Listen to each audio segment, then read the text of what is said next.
Good evening all. So, I'm going to be playing Civ. I don't actually know what I'm going to be doing at the moment.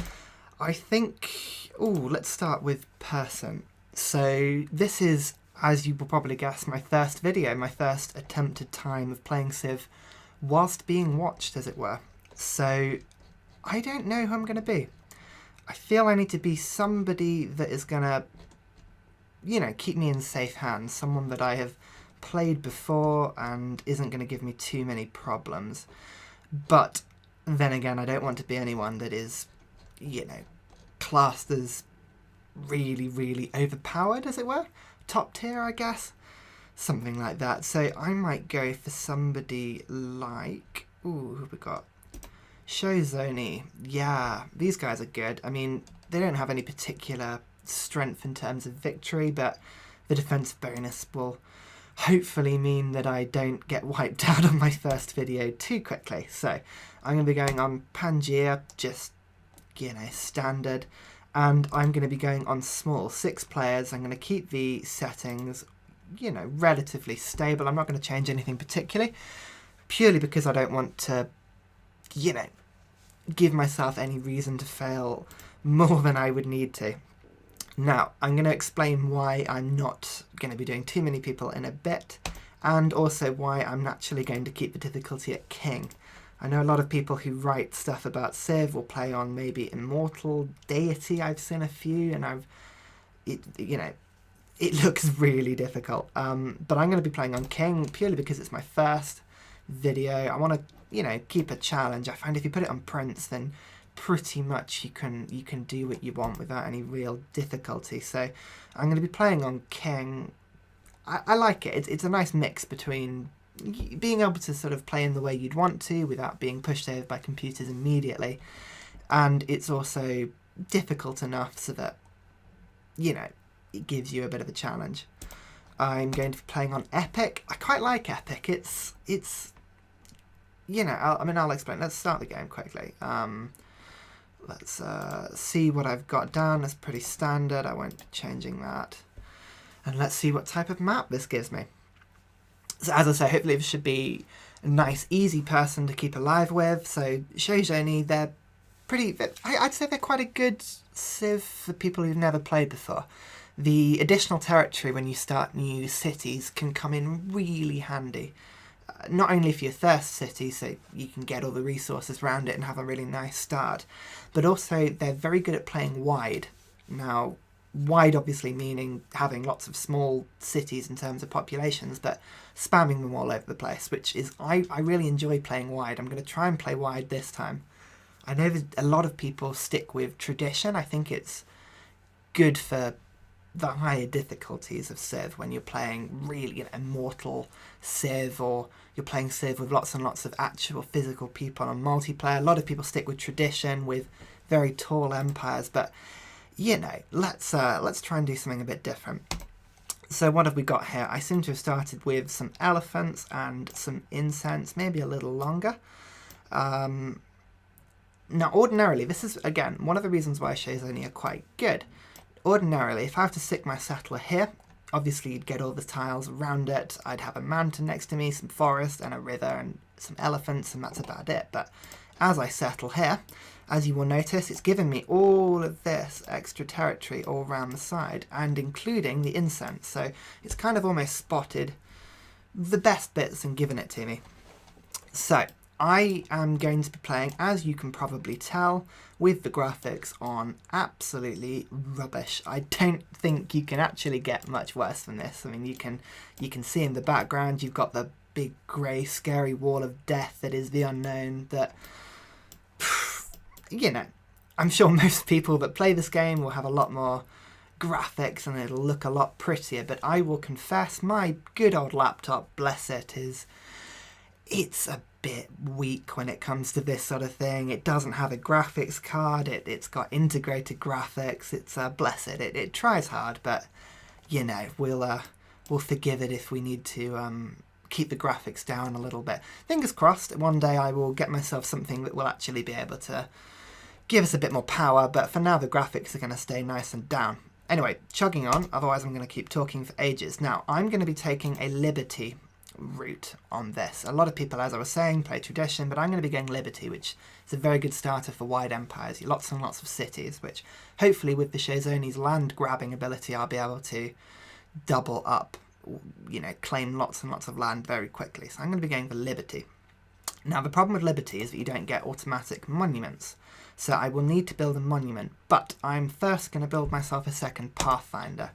Now, Pathfinders are the replacements for scouts that the Shoshone have, and they are really, really useful. They have this skill here, native tongue, which means that if I discover a ruin, I can choose the upgrade I want. Now, the tactic here is I need to get out into the world, so I'm going to climb onto this hill here, have a look. I need to find as many ruins as I can before the other people find them, because I can get myself some really neat start game bonuses. Now, I'm going to take a pretty unusual start. Again, a lot of people will go for pottery straight, get some food that'll get your cities nice and big, and go straight into writing here to try and have a shot at the Great Library. It's one of the first wonders that is really, really good for tall empires. But I am going to be assuming that my cities are going to be very small, they're going to be very low in production, so for the start at any rate, I'm going to be going for masonry to try and have a crack at building the pyramids. That's going to be my wonder. Now, this is the Liberty wonder, so fingers crossed there shouldn't be too many computers going for it. Although I do notice computers tend to have quite a lot of liberty starts. That and piety, for some reason, a lot more than you'd expect humans to have at that level. So, let's press forward a little bit. Hopefully the computer will not take too long to generate turns, but you never know. It's gonna be interesting, to say the least. So as you can see, 11 turns on Grey, 14 turns on Pathfinder. This is not going to be a quick city. But that's good. We don't need to focus on food so much. We're going to be playing a very difficult happiness game. So again, I'm just looking into the distance from hills. It's always good to stick to hills. And here's my first ruin. Yay! Now, let's see what happens when I go into the ruin.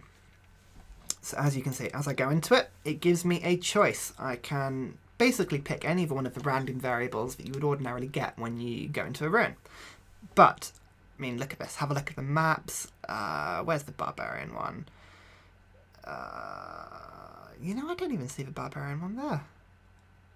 That's good, because that's terrible. We don't want to be using that one. Use the equipment around the tribe to upgrade your unit. Now, this is the one I'm going to be picking to start with. Ordinarily, scouts, you can't upgrade them by love nor money to anything above a scout, which means that if you end up building a load of scouts at the start of the game, by, 500 BC, they're being killed and mauled all over the place by marauding swordsmen, composite bowmen. They just, bless them, they try, but they can't keep up with that sort of level of firepower. So if I use the equipment to upgrade them with, I can go straight into a composite.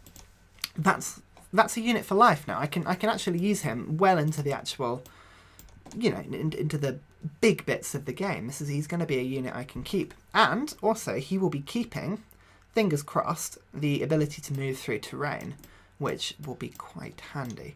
Now let's go over here onto this hill, see what we can find. We're going to keep walking around. It'll be interesting to see what computers the AI gives me. For whatever reason, the last few games I've played, I always seem to come across the same people.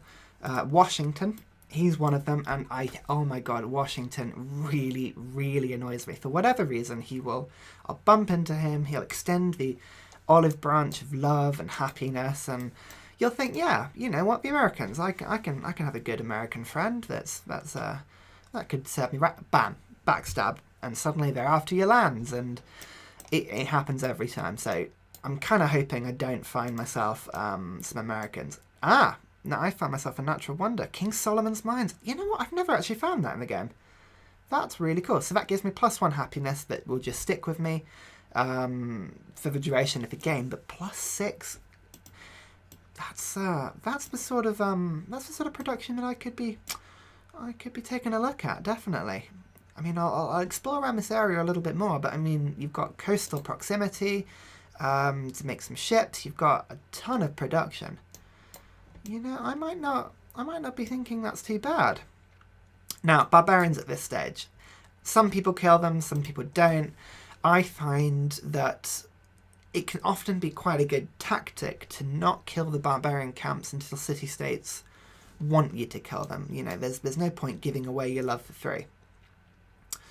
And there is Denmark. Now as you can see, I bless the computer. I'm having to really ramp all the graphics down, so he's not going to be moving. We've just got a nice picture of Harald Bluetooth.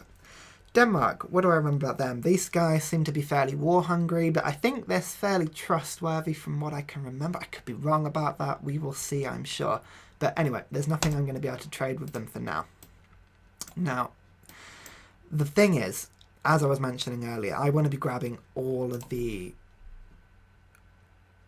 ancient ruins that I can be.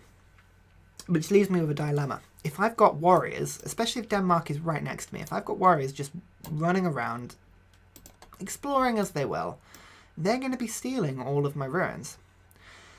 Now, ordinarily, on a game of Civ, you do not want to piss off the people around you too quickly. It would be foolish and it wouldn't really get you very far. But when you're playing the Shoshone, sometimes it can actually be good to kill a few of the scouts that just wander around. Just knock them off a bit. Give them something to think about. Make peace as soon as you can afterwards, because actually, in fact, it can often be that by keeping the ruins, you end up winning a lot down the line, because you can get yourself a lot more bonus upgrades at the start. Now, we've gone to 2 citizens. Brilliant. Heaving Metropolis. This is going to be great. And we're 3 turns off the Pathfinder, so this guy will have a friend to be walking around with, which will be good. Now, the one problem with finding ruins is that you can't pick the same benefit twice. So you can see I can't upgrade my unit again. I can't give him some more technology until I find, I believe, 2 other ruins, I think.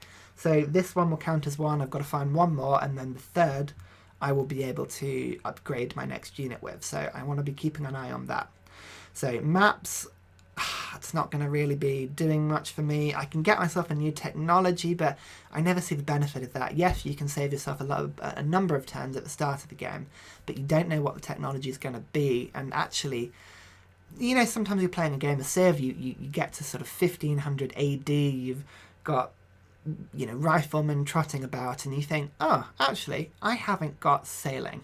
I don't even know what a boat looks like. Who knows what's going on? You can actually get that in, say, 1 turn. So no matter what it is, I never like going for technologies. Maps, it's useless. Gold, I mean, I'm not going to get enough to buy anything at the moment. So really, it's going to be population or culture. Now, we haven't got a monument up, so this particular one, I'm going to go for culture, get myself a nice boost of 30, which means I can go for my first Liberty track.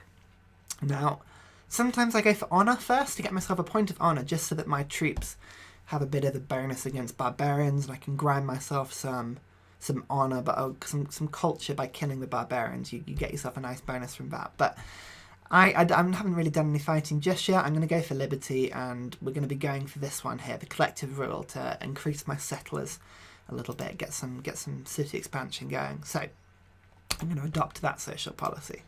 It's going to be wonderful.